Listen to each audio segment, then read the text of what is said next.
കുറെ നാള് കൊണ്ട് ആലോചിച്ചിരുന്ന ഒരു കാര്യമാണ് ഗൈസ് ഇന്ന് ഞാൻ ചെയ്യാൻ പോണത്.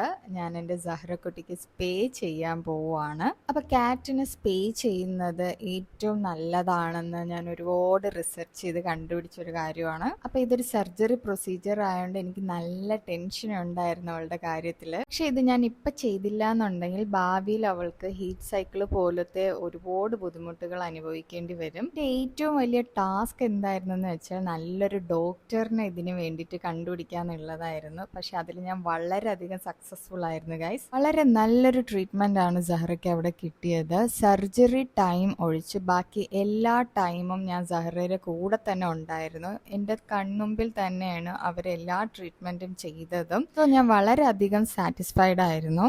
അപ്പോൾ ഗൈസ്, ഇതാണ് സർജറി പ്രൊസീജിയർ എന്ന് പറയുന്നത്. ഈ ഒരു ഓവറിയും യൂട്രസും എടുത്ത് കളയുന്നതാണ് ഈ സ്പേയിങ് പ്രൊസീജിയർ എന്ന് പറയുന്നത്. ഇതെടുത്ത് കളയുന്നതോടുകൂടി അവരുടെ ആ ഒരു ഹീറ്റ് സൈക്കിൾ പോലുള്ള ഇഷ്യൂസ് എല്ലാം മാറിക്കിട്ടും. ഭാവിയിൽ വേറൊരു ബുദ്ധിമുട്ടോ ആരോഗ്യ പ്രശ്നമോ വരത്തില്ല. നല്ല ഹെൽത്തി ആയിട്ട് ക്യാറ്റ് ഇരിക്കുന്നതാണ്. അപ്പോൾ ഈ ഒരു വിഷ്വൽ കണ്ടിട്ട് നിങ്ങൾ പേടിക്കുകയൊന്നും വേണ്ട. സെഡേഷനിലാണ് സഹ്റ. സോ ആ ഒരു എക്സ്പ്രഷനാണ് അവളെ മുഖത്ത് കണ്ടത്. രാത്രിയോടുകൂടി പുള്ളിക്കാരത്തി നല്ല നോർമലായി എണീച്ച് നടക്കാനും തുടങ്ങി.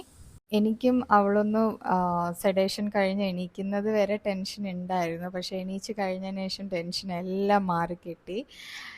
അപ്പം നിങ്ങളുടെ വീട്ടിൽ വളർത്തുന്ന ക്യാറ്റിനെ നിങ്ങൾക്ക് മെയ്റ്റ് ചെയ്യിക്കണ്ട എന്നുണ്ടെങ്കിൽ ഈ ഒരു പ്രൊസീജിയർ ചെയ്യുന്നത് എന്തുകൊണ്ടും നല്ലതാണ് ഗൈസ്. അപ്പോൾ ഗൈസ്, സർജറി കഴിഞ്ഞിട്ടുള്ള പിറ്റേ ദിവസത്തെ വ്യൂ ആണ് ഈ കാണുന്നത്. സഹ്റയ്ക്ക് ഒരു കുഴപ്പമില്ല, നല്ല ഹെൽത്തി ആയിട്ട് ഇരിപ്പുണ്ട്, മാഷാഅല്ലാ. പേട്ടയിലുള്ള നിതിൻ ഡോക്ടറാണ് സഹ്റയുടെ സർജറി ചെയ്തത്. ഡീറ്റെയിൽസ് ഞാൻ എൻ്റെ ഡിസ്ക്രിപ്ഷൻ ബോക്സിൽ കൊടുത്തേക്കാം. ബൈ.